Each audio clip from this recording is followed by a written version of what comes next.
Economic Hitman and who blew the whistle on their corruption, will be joining us coming up in the second half of the Nightly News. Thank you for joining us.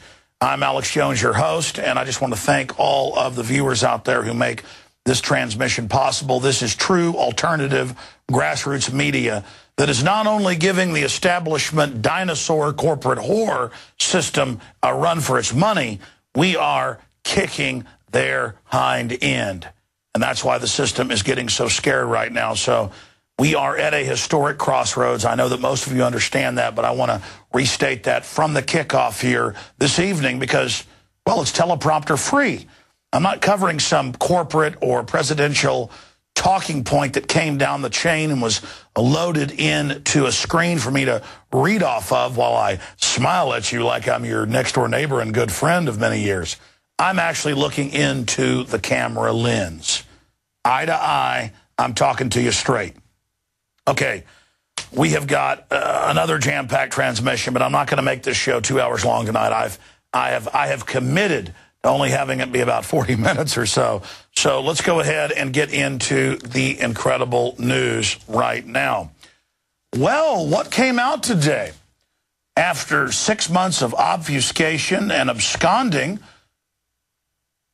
the Justice Department released some of the thousands of documents that Congress has requested, and guess what we found out? Well, my viewers, my listeners found nothing out new, but it is big national news story, Fox News, Associated Press. U.S. government used taxpayer funds to buy and then sell weapons during Fast and Furious, documents show. It reports huge fights at the ATF headquarters in Phoenix, with their agents refusing to go along with it, when it was learned that in one case alone, 2,000 firearms were actually directly delivered by the ATF to the Sinaloa drug cartel. That's the #1 drug cartel in the north of Mexico. That's the folks that were in the news today killing a newspaper editor of the big newspaper in Nuevo Laredo, one of their editors, because she dared criticize them on her Facebook. They cut her head off. And guess who's given the guns to Sinaloa? I'm pretty close to the border. Well, I guess I better actually stand up to it or I have no future. But that's the type of mafia corruption we're dealing with here. Sinaloa are the people who, it came out in federal documents a month ago, but Fox News and others don't report on this.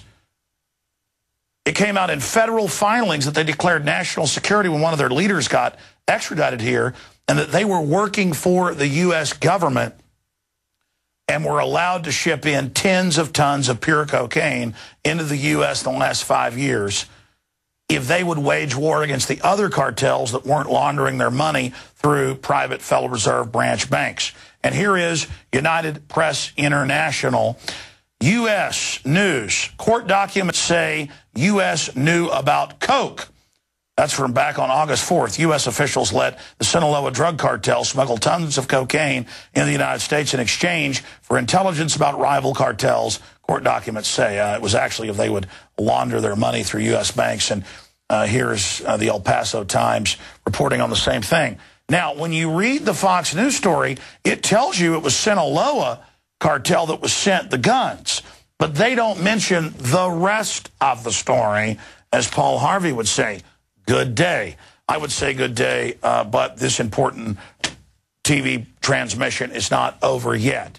You see, a lot of mainstream media, when they're forced to, will give you the story, but only a snapshot of what just happened, not how it's interconnected.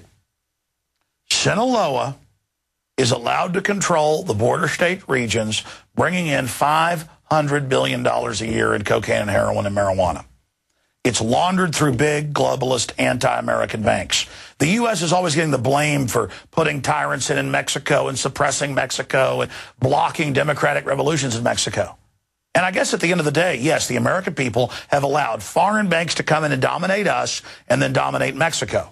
But the American people are naive to this. We're here to wake you up about it. But our criminal government is financing the Sinaloa cartel to kill other cartels that don't launder their money through U.S. banks and try to keep the money in Mexico. I'm not saying they're humanitarians, but that's what's happening. And that's why Sinaloa is starting to lose their fight down there, because the other cartels are pushing them out. And they're down there killing 3 journalists in the last week who dared report on this. And that's in the Associated Press today. So that's what's really going on down there. And finally, we're starting to get some of these documents. And, of course, the Attorney General has been caught perjuring himself. It's just amazing to realize that we have a mafia, drug-dealing, gun-running government who isn't content to bring in the drugs and destabilize Mexico. And now I've learned it's 40,000 dead in the last 3 years. That's worse than Vietnam from this situation. They're not content. Then they've got the chutzpah, or the bravado, or the arrogance, the hubris is even a better word, to then blame the Second Amendment and try to take my right to a Second Amendment to defend myself away from me. This is incredible. All right, I'm done talking about that. Let's shift gears to the real kingpins, the top of the pyramid when it comes to this global mafia. I'm talking about, of course, a memo that Zero Hedge got that the Federal Reserve has since confirmed is theirs. Boy, Zero Hedge has good sources inside the enemy operation.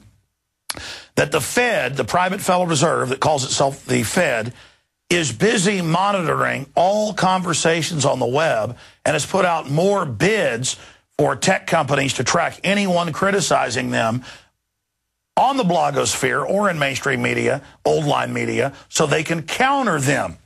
Well, good job getting that scoop, Zero Hedge, but it was Infowars.com back in 2009 that was sent from good sources inside the Army who are patriots, the fact that the U.S. Army was sent out to end the Fed demonstrations in Houston and in Dallas. Ron Paul was in Houston protesting at the Fed. I was in Dallas, and it turned out that the Liberty Restoration Project and, of course, Infowars.com were sent the documents, and there it is on your screen, that the Army intelligence through Army Reserve domestically was spying on our events and had us listed as violent terrorists because we want to end the private banking dictatorship over the U.S. that runs the drugs and is destabilizing the entire hemisphere, that we were listed as terrorists, and they even told the Army soldiers there in plain clothes, don't let them know you're from the military or they might try to kill you. Here's some video of that peaceful protest where we were just there in a jovial fashion exposing the banksters. Hey, I want to talk to the workers up there on the parapet, the ones smoking cigarettes that just jumped back. You're the American people, we know that. But understand, ask the workers inside. You're not in a federal government building. You're in a private Federal Reserve that uses that name as a fraud. That'd be like if my first name was Federal Reserve Jones.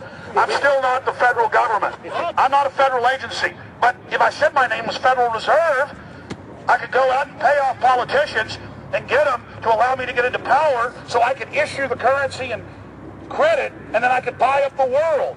That's what these criminals have done. Again, this is the illegitimate crew that's hijacked our government, that's put us deep in debt through derivatives, debts they created that we don't owe. This is the enemy, and that's why they're panicking, because in most polls, more than 85% of the American people know the Federal Reserve is the financial dictatorship of this country. I saw polls out of Mexico where they're more sophisticated in many ways than Americans. They know it's a global banking cartel that's destroying Mexico. Everyone in the world, whether you live in Europe, Asia, Latin America, or North America, whether you live in Canada or the U.S., this is the enemy. And they are the El Jefes. They are the boss of our society now, to the point of little old Ron Paul, a doctor, can't go protest outside the Fed 3 years ago without the Army being there in plain clothes.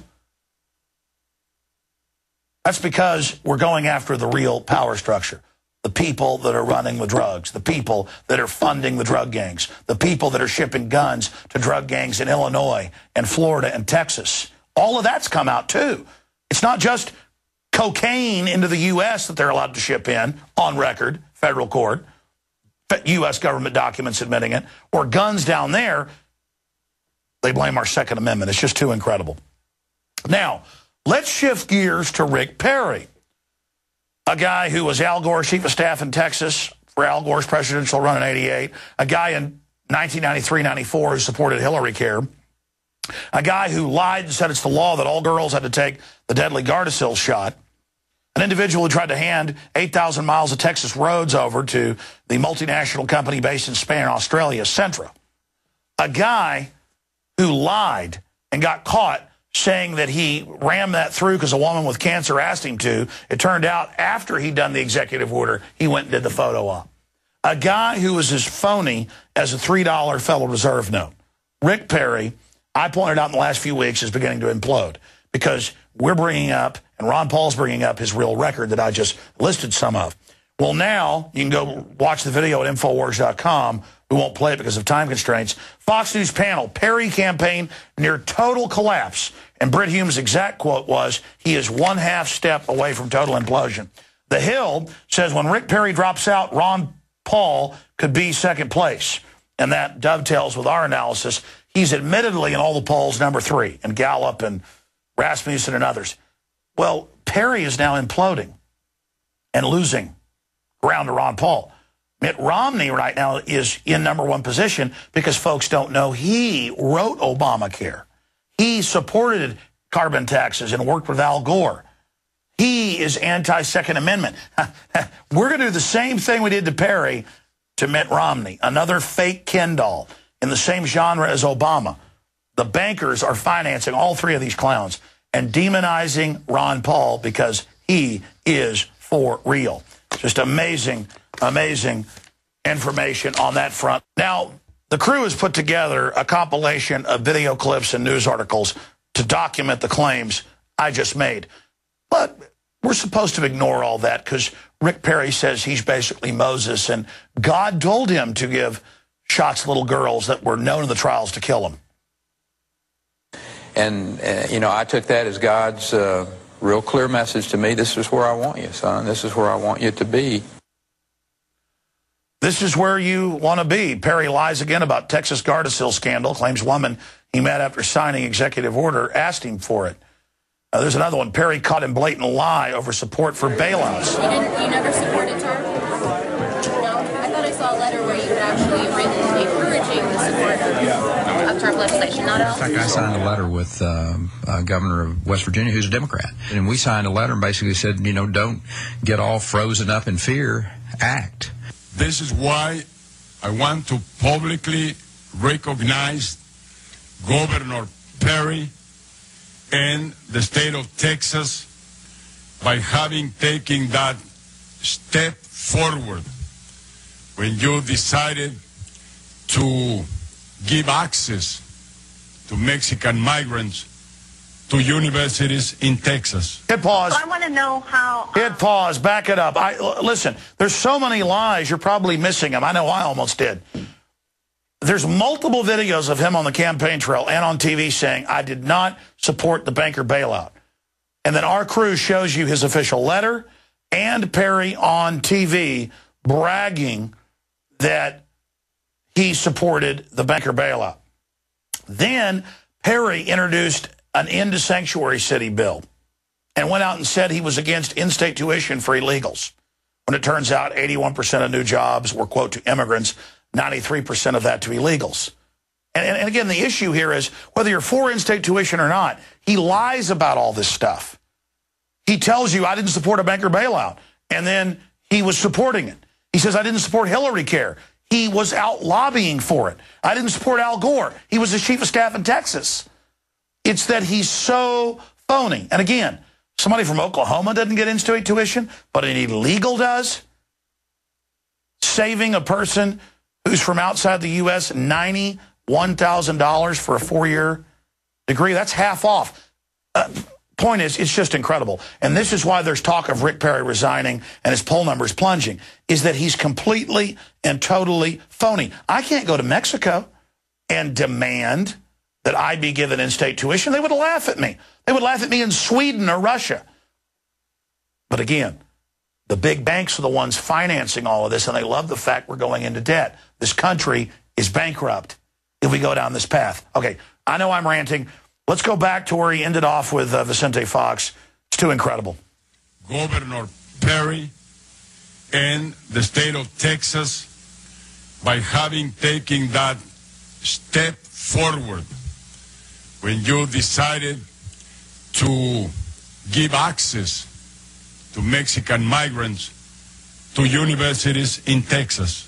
So I want to know how Governor Perry justifies being at a Bilderberg meeting. And also in my research and reading, I've read that he is interested in joining Canada, United States, and Mexico and developing our currency as an Amero. That doesn't appeal to me at all. I think our sovereignty is very much at threat. I agree with you. That doesn't appeal to me at all either. And I have no. There's only one thing that you talked about there that it has any truth to it. I was invited by a person to go to a Bilderberg meeting, and I found it to be an interesting group of people. I have yet to figure out why they want to keep secret what they're talking about. The public plan is to merge our governments with Mexico and Canada and make us all peons on the global plantation. They love it. New York runs Mexico. They have absolutely no liberties. It is the second most corrupt country in the world, according to Encyclopedia Britannica. And since I confronted Rick Perry and Vicente Fox while he was giving them the award there at the governor's mansion, the full video's up on Infowars.com and our YouTube channel, 40,000 people have died. In fact, it's more than that, 40,000 in the last 3 years. And we're supposed to just ignore all that, but then give our rights up because of the threat of terrorism when we have a better chance of dying from a dog attack or a bee sting. It's very, very clear what's happening. Now, speaking of terrorism, this is some incredible footage that Aaron Dykes and Darren McBreen, our reporter, shot at Operation Mountain Guardian while they were in Denver for this federalization takeover drill that is supposed to reinforce this hysteria and fear of terrorism. This is 4 or 5 minutes of raw footage of women with bombs strapped around their necks, elementary students in fear. This is all part of turning America into a giant re-education camp and fear-mongering. Then we're going to come back from break and get into news of the weird, because there's a lot of really wild stuff being reported right now, from spontaneous combustions in Ireland to faster-than-light particles. It's all coming up on InfoWars Nightly News. And we'll look at the economy, of course, with John Perkins, Confessions of an Economic Hitman. It's a jam-packed news transmission, and it wouldn't be possible without your support as PrisonPlanet.tv subscribers and this great crew. Now, here are some shocking excerpts of the footage that our team shot in Denver.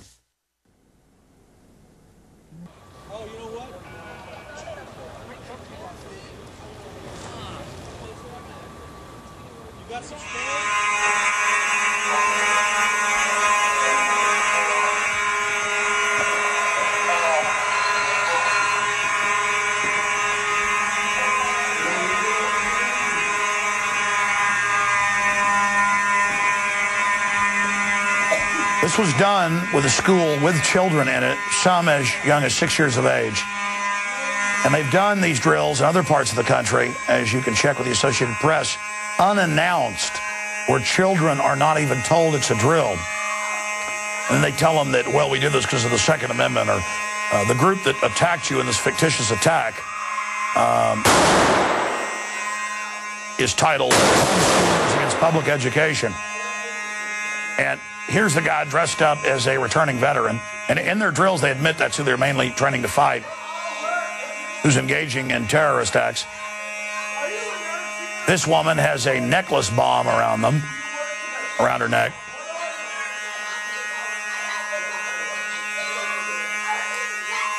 And this is Pavlovian. They know the police officers respond to this in their memory sections of the brain as a real attack.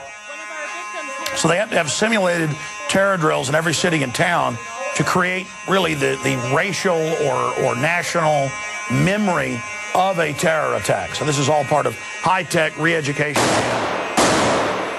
And he is drilling that he is going around killing, the disgruntled vet is going around doing mock killing of children.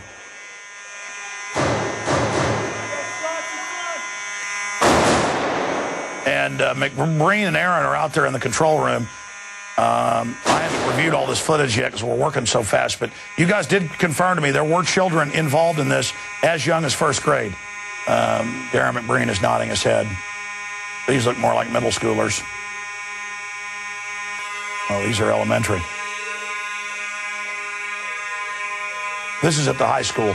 So he went to the high school and the elementary school, and police confirmed to him that they did it with the elementary as well. So I guess you were allowed into the high school. Correct. The police confirmed they did it at the elementary as well. There were over 100 agencies involved, over 100 different locations.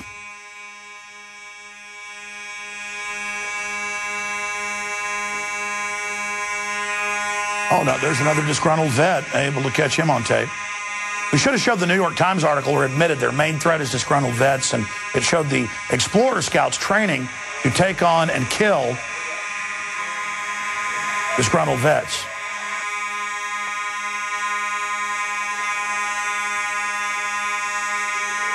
By the way, there was national Fox News was there, a few locals, and nobody else. Some of the areas our crew was barred from entering, like the sports stadium, where they were practicing taking children and others. There's the evil, disgruntled vet who just killed all the children in the mock drill. But on this event, our crew was allowed in. And I got snide emails like, why were you allowed in? Well, because we get up off our fat butts and actually get on airplanes and go places. People ask, how'd you get Rothschild on? Well, he had a book out. I called the publisher and said, hey, we want to have him on part of his book tour. You know, we actually got on the field. We actually got in the race car. We actually got up off the bench and were involved in life.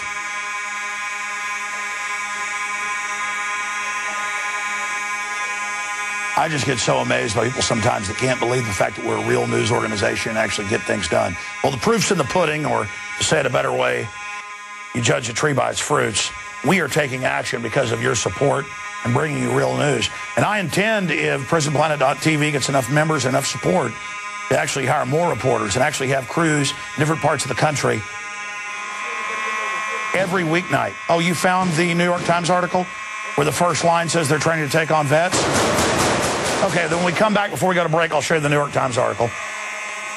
Wow, this is dynamic footage. We have shown before videos of children unannounced having the police raid them and crying and screaming. And reportedly some of that happened at the elementary school, but we were not allowed into that. This is the New York Times a couple years ago. Scouts trained to fight terrorists and more. And if you scroll down there, it's also got a big photo gallery. It says 10 minutes into an errant mayhem in the town near the Mexican border, a gunman, a disgruntled Iraq war veteran, has already taken out 2 people. One slumped in his desk, the other covered in blood on the floor. When you go to these drills, they're fighting Tea Partiers, they're fighting gun owners. It's also very racist. It's always white male. You've seen the new Homeland Security videos that have gotten national attention. They've now put out more than 15 of them, promo videos that are on TV. And every terrorist is white, and minorities report them. And again, it's about rebranding. First, they sell white folks, hey, it's for brown Muslims. You know, we're only taking their rights because they're playing to white racism. Now they're rebranding it over, oh, it's all the whites, they're the terrorist. And this is just training you. Everybody's a terrorist but Homeland Security. And big sis at the Walmarts sitting there bossing you around. Okay, InfoWars Nightly News, ladies and gentlemen. We're going to come back after this quick break and get into Strange World, as I have dubbed it. A little extra treat that Marcos, our great graphics guy, put together for you. And then we're going to get into some financial news and our big interview with the highly sought-after John Perkins. Stay with us.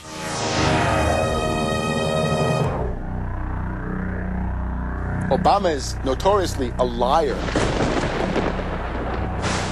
We need to go to where the real architecture of government is, and it's not in a president. Wall Street has hijacked Washington in broad daylight.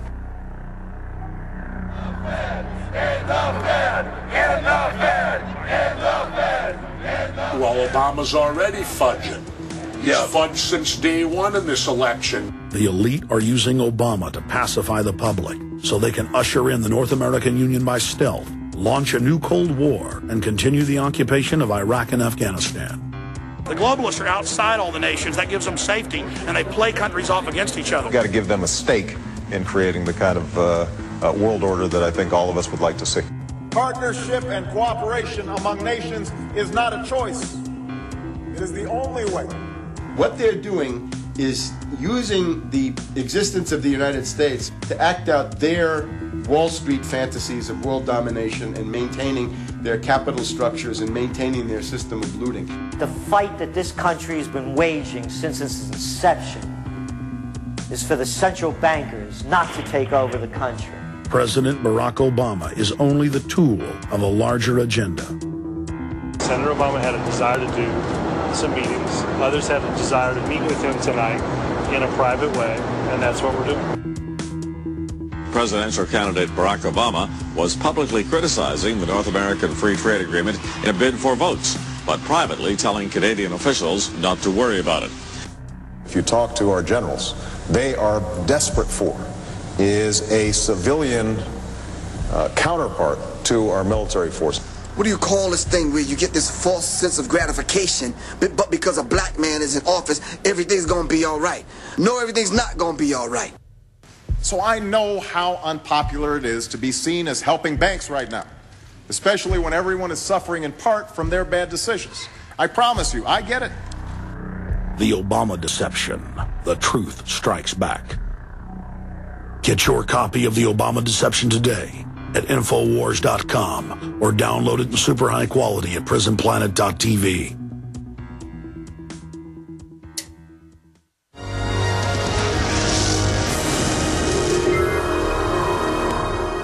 Welcome back. It's the second half of Infowars Nightly News. John Perkins, the Economic Hitman author, is going to be joining us coming up here in a few minutes, and we'll also look at some of the latest economic developments in Europe as the world is held hostage by the banksters.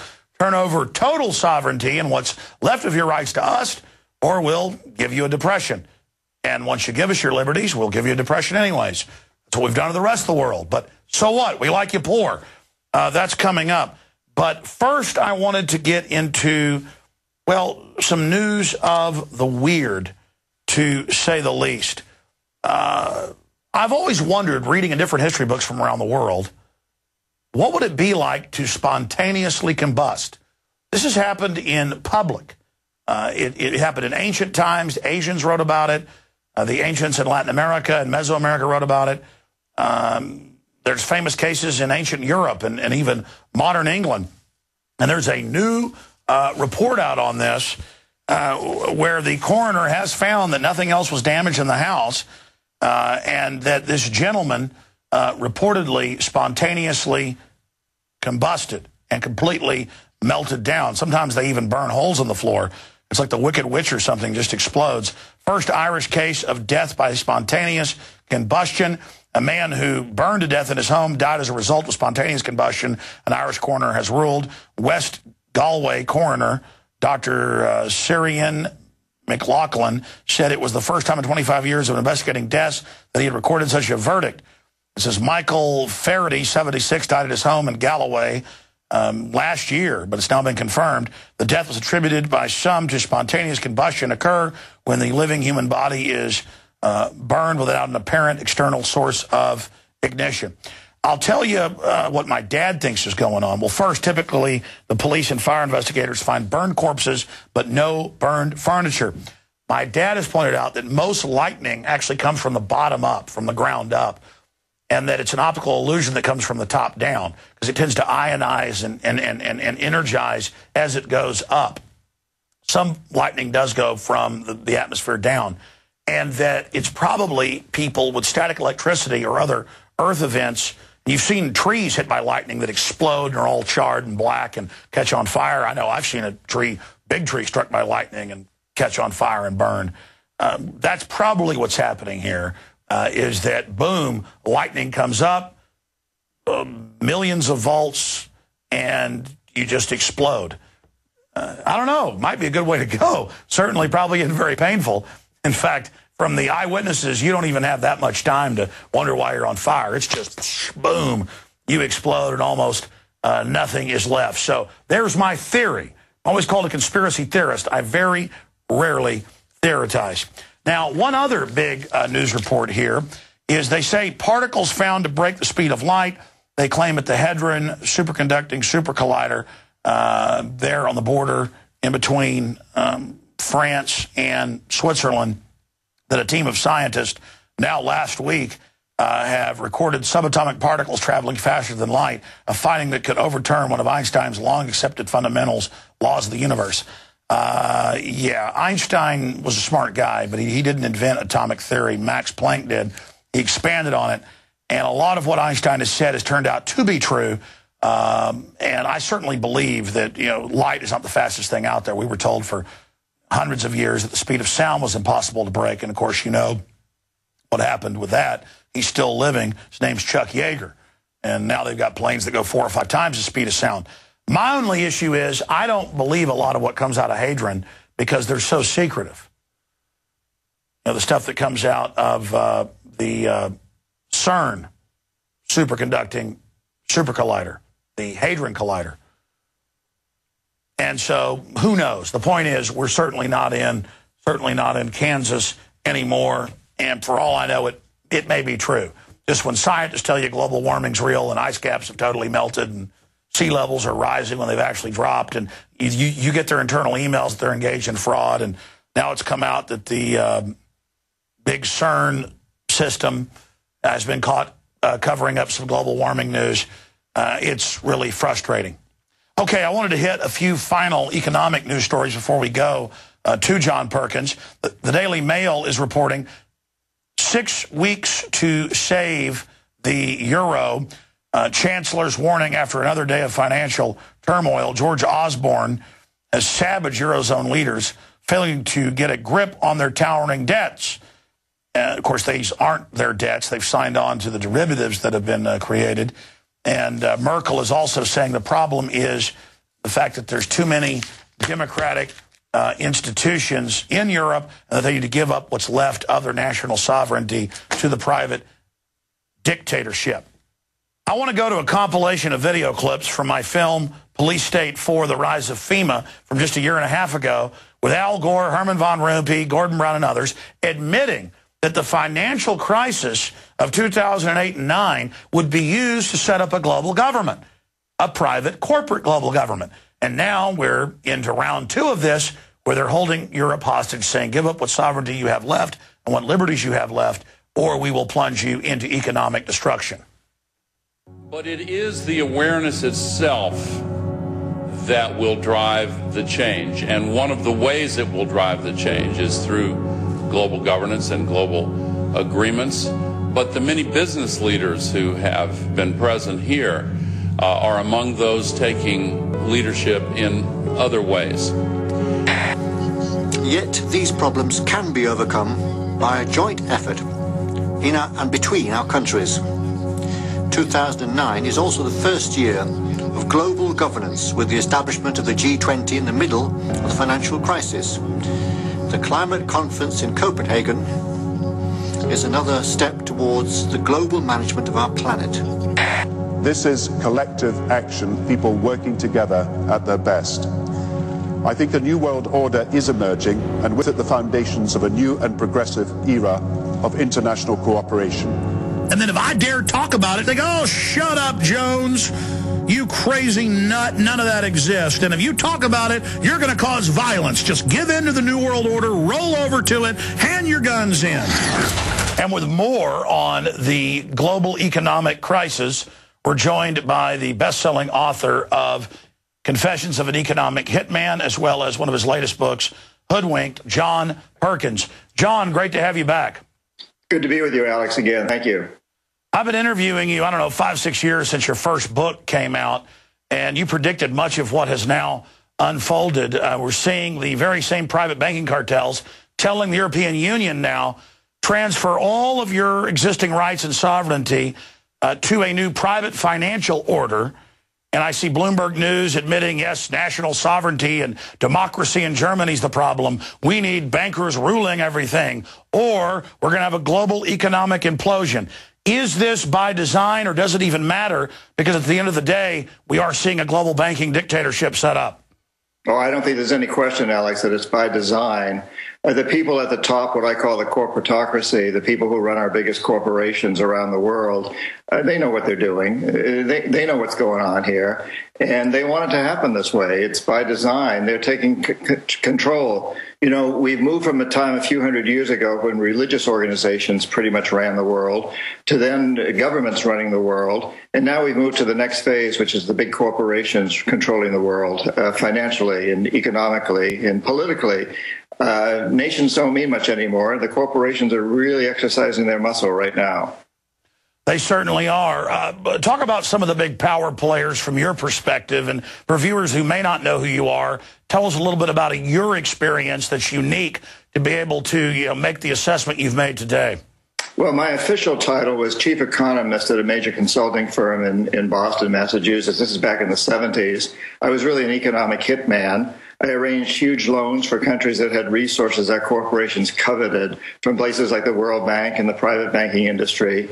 Money never actually went to those countries. It went instead to our own corporations to build big infrastructure projects in those countries like power plants and industrial parks that benefited a few wealthy people in those countries, as well as our own corporations, but didn't help the majority of the people. Too poor to buy electricity, couldn't get jobs in industrial parks because they don't hire many people.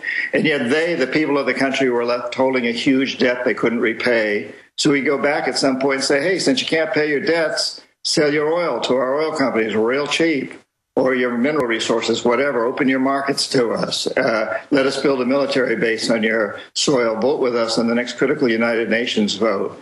And in the few cases where these leaders didn't go along with what we wanted them to, what we call the jackals went in. These are people that assassinate or overthrow governments. And because I couldn't bring Jaime Roldos, president of Ecuador, around, or Omar Torrijos of Panama, they were both assassinated in this process. It's a pretty insidious method, but it's a new way of forming empire, and it's turned out to be extremely successful, and it's bringing us all apart. Well, if one thing is clear, Goldman Sachs, JP Morgan, the other big mega global banks are totally ruthless and really revel in oppression and destroying societies. And as you pointed out, they go in and build their own infrastructure that's taxpayer paid for. So the public pays for the services, but also pays for the investment. And then the country goes into impossible to pay off debts. I've seen numbers of Nigeria. They get $1 billion loan over the last 30 years, pay over $50 billion, and still owe tens of billions of dollars. And now this very structure is being used on the West, breaking down what we're seeing happen in Europe and here in the U.S. What is the end game of these big mega banks and corporations that have grown up around them? It's total control. It's a new form of empire. It's an empire that isn't created primarily through the military, although the military is right there always to back up these corporations if they get into trouble. But it's this form of empire that's being built around debt and fear. And in a way, it dates back to the old feudal empires where you had these castles around the country side, and you had a few what we call the bourgeoisie, people that lived around the outsides of the castles, and they were kept there. They kept us having to give a huge percentage of their crops or whatever they did, blacksmiths, whatever their work they did, they had to donate it to the lord of the castle and his knights, or they felt that they would be attacked by somebody from another castle. We're very much in that mentality today, except today the castle is the big corporations, and the lords are the CEOs of those corporations, and their knights are all the henchmen that work for them.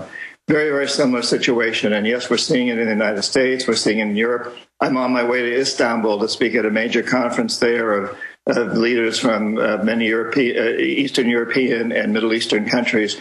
They're experiencing it big time. And people are beginning to understand what's happening. That's why we're having these uprisings, what we call the Arab Spring, and many other parts of the world. We're seeing people begin to really get informed and demonstrate against this. Zbigniew Brzezinski told the Council on Foreign Relations last year that for the first time in history, quote, all of humanity is awake and staring at the elite, not at their puppet frontmen, and that the elite had a big problem. How do you see the kleptocrats, the corporate fascists, whatever you want to call them, how do you see them trying to maintain and expand this control? Because I see their undoing being they're so good at wrecking societies and knocking out their competition and destroying economic diversity. They're such an incredible corporate Borg that in the final equation, they must be overthrown. I mean, it's almost built in that it's an overreach. Yes, and, well, you know, what we're seeing now is a classic battle, really a war between those in control, the guys who run the castle, and those who used to sit outside the castle quietly serving those in the castle. And now, kind of like the Robin Hood coming along, finally saying, this isn't fair, this isn't going to work anymore. And so at that point, the people in the castle, the corporatocracy, the people who are running our big corporations, really dig in harder and harder. And let's face it, today they own the U.S. Congress and basically every other political leader in the world in any so-called democracy. Nobody gets elected to president of the United States or Congress without the financial support from these corporations. It used to be that our elected officials in the United States wrote the laws. Today, it's the corporations, it's their lobbyists. They pass them to the elected officials whom they own. And yet, we're really seeing it. And I think when Obama got elected, and there was a great hope amongst the people on the left, or the liberals, or progressives, whatever you want to call it, but they've come to see that this liberal Democrat, in many respects, is not very different from a conservative Republican. We're all really beginning to get it now. And as we get it, we're going to expect the status quo to dig in even more strongly. And that's exactly what's happening today. You're having the people rising up. In many places, Washington, D.C. now, Wall Street, in addition to the Middle East and the Far East and Latin America and Africa. And at the same time, the status quo, those in control, the corporatocracy, are going to dig in harder and harder and harder. We're talking to John Perkins, best-selling author, New York Times, #1 best-selling author, Economic Hitman, and of course he also put out Hoodwinked. I had read, coming up in a few months, it's coming out in paperback, invaluable reading. You know, I do radio interviews as you do and TV interviews all over the world. And so many times they bring up John Perkins. They say, wow, what you're talking about, have you heard of John Perkins? I'm like, of course I have. And correct me if I'm wrong, but you are an admitted, self-described former knight of these guys, a former henchman, or I guess you could say almost a financial and political cutthroat of Prince John. But now you've kind of joined Robin Hood and the Merry Men from being on the inside and going to the Pentagon and having meetings and getting the walking orders and all of that. Now being here today, knowing the mindset of the plutocrats, when you say they're going to dig in, how do you expect them to dig in as somebody who formerly served Darth Sidious? Well, you hit the nail on the head there, Alex. Yes, I did do all those things. And incidentally, the system is so insidious that when I did it, I came out of business school. I thought I was doing the right thing because business schools, in essence, teach us if we want to be good economists, if we want to be good managers, we need to be the knights that serve these Darth Vaders, as you put it. And that's what we're taught. And so for a long time, I bought into that because I'd been taught that was the right thing to do. But the deeper I got into the system, the more I could see how terrible and insidious it is, and anti-democratic and anti-everything we in the United States believe that we believe in, that I thought that I believed in. But so at this point in time, what they're doing is getting everybody into debt as much as they can. You know, right now Greece is the top one in the news, but before that it was Ireland and then Iceland and so on, and of course individuals in the United States. And when you get people into this kind of debt, you have tremendous control over them. So you start to demand that in order to have a little bit of debt relief, they have to sell off their public utility companies or other public sector institutions to the private corporations. So it's an attempt to get more and more power into the hands of the private corporations. At the same time, they're very much bringing the middle class down because it looked to them like the middle class was beginning to get a little too smart. Understanding what was going on. And so bring the middle class down some, not too far, because you got to have them buying your goods and services, but scare them, put them deep into debt. When you're deep in debt, you don't rebel because you don't want to lose your house. You don't want to lose the food on your table to serve your family. So you basically become a eunuch. And they like that. That's what's going on today, Alex. around the world. In closing, I've been asking the questions here. I'd like you to spend a few minutes on any topics or points that you think are really central to understanding the big picture here. And I'd also like you to look into your crystal ball if you can and describe where you see this going. We agree, giant awakening, new renaissance, enlightenment, whatever you want to call it, but the empire is going to strike back, to continue with the Star Wars analogy. So any other points that you think are important, and then again, elaborate on where you see things going. Well, I think we have to all understand, each of us, that we have tremendous power, that these corporations only survive and thrive because we buy their goods and services. And we've sent this message to them that we want cheap T-shirts. And if that means being made by slaves in sweatshops in Indonesia, we'll just look the other way. We want cheap petroleum for our cars. If that means destroying rainforests, we'll just look the other way. We've got to now send a new message. We've got to tell these corporations that we expect them to serve the public interest, which is something they were mandated to do during the first 100 years that the United States was a country. That changed in the late 1800s when the Supreme Court had a turnaround. But we need to send this message out again, that these corporations are there to serve our interests, and we'll only buy from corporations that do that. And to recognize the power we have. We got rid of apartheid in South Africa when I was in college by boycotting corporations that supported it. We got them to open their doors wider to women and minorities and get rid of trans fats. We have tremendous power. The marketplace is democratic if we choose to make it such. I would like to suggest that probably the vote that we make each time we buy something or choose not to is more important than the vote we make every 2 years when we go to the polls. So we, the people, need to understand that we have to take responsibility here, and we can foment a revolution. We don't have to pick up guns. We just have to let these corporations know that we're only going to vote for the ones that are committed to making a better world for us, our children and grandchildren, those that are committed to being good public servants, to serving us. Well, a microcosm of that is you couldn't find organic food 10, 15 years ago on most store shelves. Now it's displacing a lot of the garbage. Or you see examples of people not wanting bisphenol A lined plastic goods, and now it's being pulled out of many of the products. I mean, we see the examples of the fact that we do vote with our pocketbook. People should support alternative media, authors, TV shows, websites, and they should boycott, the big corporate media when it engages in the type of propaganda it has. And I think what you're saying, John, in closing is look in the mirror. It's easy to make some judgment about a big, corrupt Fortune 100 that we know is doing horrible things, but it's our empowerment, it's our buying its goods and going along with it that is literally basically buying war bonds to fund its operation. And so at the end of the day, we're being hypocrites when we sit here on a high horse criticizing these global corporatists because it really is us who've allowed this to happen. Absolutely, Alex. Absolutely. I totally agree with you. And we also, we really need to insist that these corporations create a new economy. Right now, the economy of the United States is totally dependent on the military.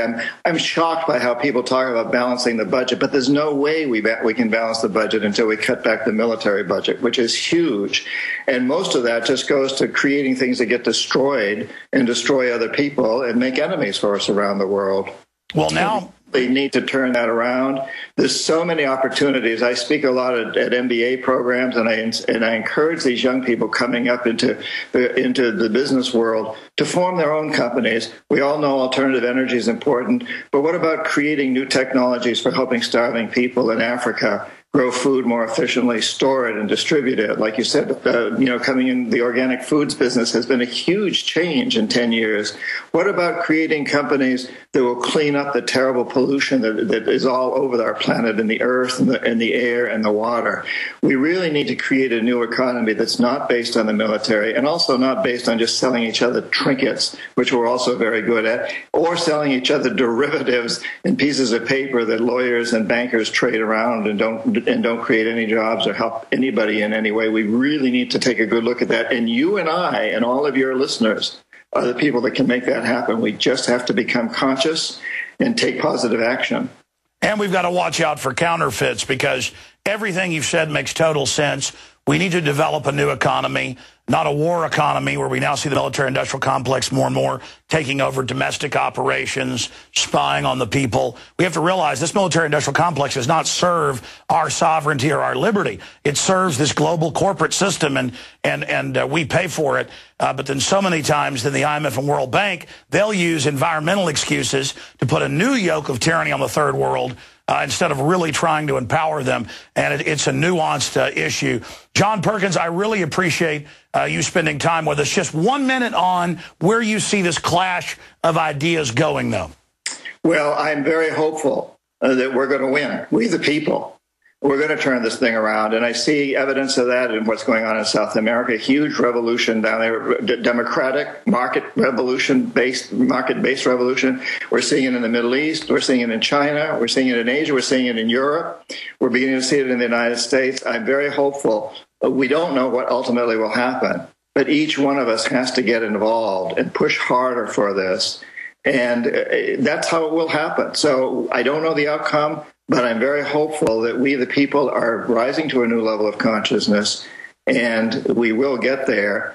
And incidentally, Alex, I'd really encourage people to subscribe to my newsletter at johnperkins.org. Visit me on Facebook, Twitter, economic_hitman, and keep this conversation going, because I really like to talk with your audience on a continuing basis.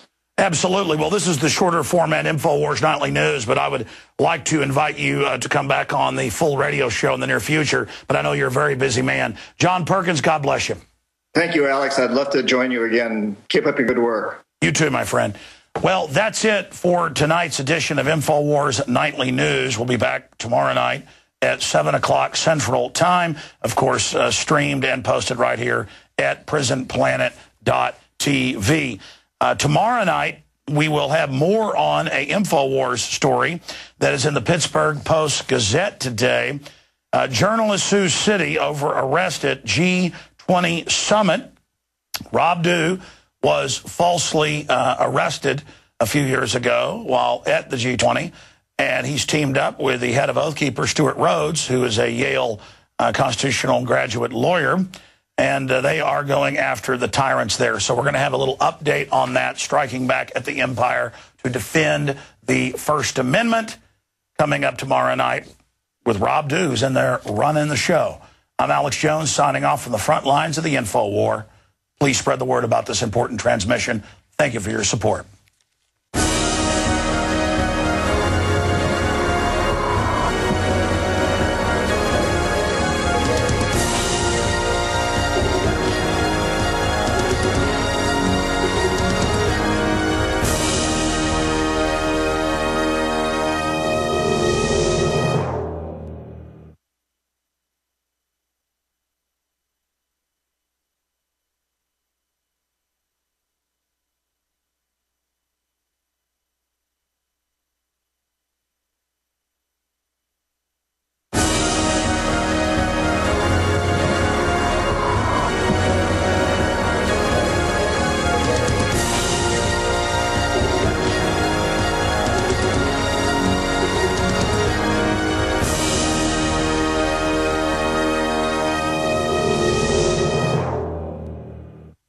Thank you for joining us. It is Monday, September 26, 2011.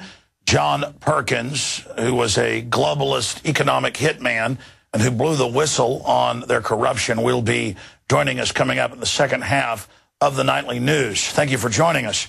I'm Alex Jones, your host, and I just want to thank all of the viewers out there who make this transmission possible. This is true alternative grassroots media that is not only giving the establishment dinosaur corporate whore system a run for its money, we are kicking their hind end. And that's why the system is getting